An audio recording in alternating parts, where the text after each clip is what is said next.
मतदाता सूची के सत्यापन पर व्यर्थ का शोर।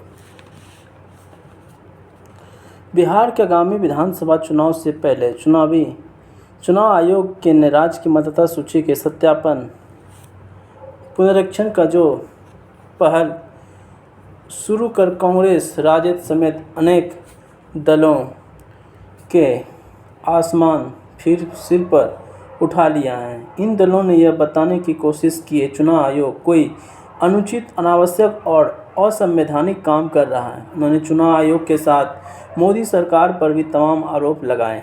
उनके हिसाब से चुनाव आयोग मतदाता सूची का सत्यापन मोदी सरकार के कहने पर कर रहा है और उनका कायदा इरादा किसी न किसी प्रकार भाजपाई को चुनावी लाभ पहुंचाना है। राहुल गांधी ने चुनाव आयोग की इस पहल को महाराष्ट्र के विधानसभा चुनाव में हुई कथाकथित हेराफेरी से भी जोड़ा।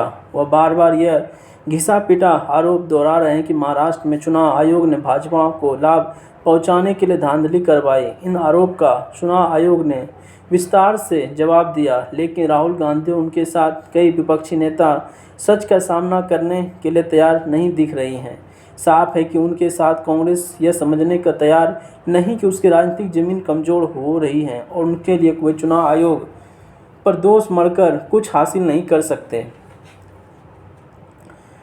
मतदाता सूची का सत्यापन कोई नई बात नहीं। बिहार में ही इसके पहले 2003 में मतदाता सूची का सत्यापन हुआ था। अन्य राज्यों की तरह बिहार में भी मतदाता बढ़े हैं। बिहार के लाखों लोग रोजगार के सिलसिले में बाहर जाते हैं और कुछ तो वहीं अस्थायी रूप से बस जाते हैं। इस तथ्य को भी अनदेखी नहीं की जा सकती। बांग्लादेश से होने वाले अवैध घुसपैठ से पश्चिम बंगाल और पूर्वोत्तर के राज्यों के साथ साथ झारखंड और बिहार में भी प्रभावित है। मतदाता सूची के सत्यापन से न केवल बिहार में वैध वास्तविक मतदाता का पता चलेगा, बल्कि इसकी भी जानकारी हो सकेगी कि कहीं अवैध बांग्लादेशी बिहार में मतदाता तो नहीं बन गए हैं। आखिर जब वे बंगाल में बन सकते तो बिहार में भी बन उनकी आशंका है। चुनाव आयोग ने स्पष्ट किया है कि मतदाता सूची का सत्यापन निष्पक्ष चुनाव की बुनियादी शर्त है। यदि समय पर इसकी पड़ताल की जाती रहे तो वास्तविक मतदाता कौन है और वे कहाँ रह रहे हैं, तो इनमें क्या हर्ज है। शायद ऐसे ही जायज़ सवालों के कारण चुनाव आयोग की पहल के खिलाफ जिन राजनीतिक दलों और लोगों ने सुप्रीम कोर्ट का दरवाज़ा खटखटाया, उन्हें निराशा ही हाथ लगी। सुप्रीम कोर्ट ने चुनाव आयोग की पहल पर रोक लगाने से इनकार कर दिया।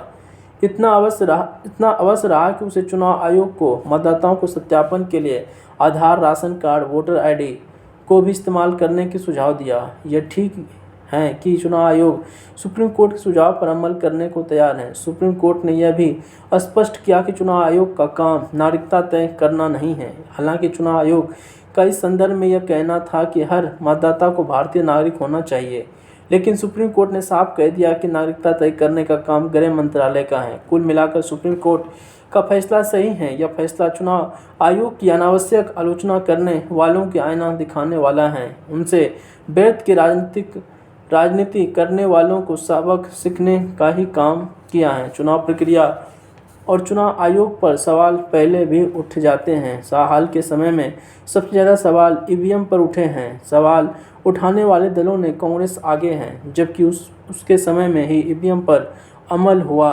शुरू हुआ। केंद्र की सत्ता से बाहर होने के बाद कांग्रेस लगातार यह साबित करने की कोशिश कर रही है कि भाजपा ईवीएम से कुछ गड़बड़ी कराकर चुनाव जीत रही है और वह उसके सहयोगी राजनीतिक दल जब ऐसे आरोप लगाते हैं तो वह भूल जाते हैं वे भी चुनाव जीतते हैं। उन्होंने झारखंड में चुनावी जीत हासिल की थी। कांग्रेस यह देखने को तैयार नहीं कि उनके और सहयोगी दलों के प्रत्याशी जितने अंतर से चुनाव हारते हैं उतनी संख्या में अवैध वोट नहीं डलवाए जा सकते हैं। कोई भी प्रक्रिया खुद में संपूर्ण नहीं हो सकती। चुनाव प्रक्रिया में भी कुछ खामियां या विसंगतियां का उल्लेख किया जा सकता है, पर यह हर कोई मानेगा कि समय के साथ भारत की चुनाव प्रक्रिया में सुधार हुआ है और इसके कारण चुनाव आयोग की दुनिया भर में प्रतिष्ठा बढ़ी है। बिहार में मतदाता सूची के सत्यापन चुनाव आयोग के फैसले पर विपक्षी दलों ने जो भी सवाल उठाए उसे कुल मिलाकर चुनाव में गुमराह करने वाली ही हैं।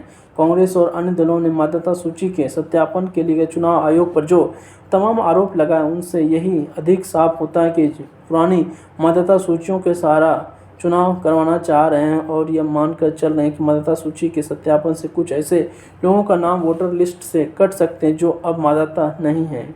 इससे उन्हें राजनीतिक नुकसान हो सकता है। आखिर वे इस नतीजे पर कैसे पहुंच सकते हैं कि ऐसे लोग ही उन्हें वोट देते हैं। यह अच्छा है कि चुनाव आयोग ने उच्चतम न्यायालय के सामने साफ किया कि मतदाता सूची के सत्यापन की 60% प्रक्रिया पूरी हो चुकी है और विधानसभा चुनाव से पहले काम पूरा कर लिया जाएगा। बेहतर होगा कि सभी राजनीतिक दलों के साथ बिहार के लोग भी यह समझें कि चुनाव आयोग की पहल से फर्जी मतदाताओं का नाम कटेंगे। यह ठीक है कि इस पहल से बिहार के कुछ अन्य दलों को परेशानी हो सकती है जो बाहर रहते हैं और अब भी इस राज्य के वोटर हैं, लेकिन उसके आधार पर चुनाव प्रक्रिया और लोकतंत्र को सशक्त बनाने के काम को रोका नहीं जा सकता। लोकतंत्र अधिक सशक्त हो इसकी चिंता देश के नागरिक को भी होनी चाहिए। संजय गुप्ता जी।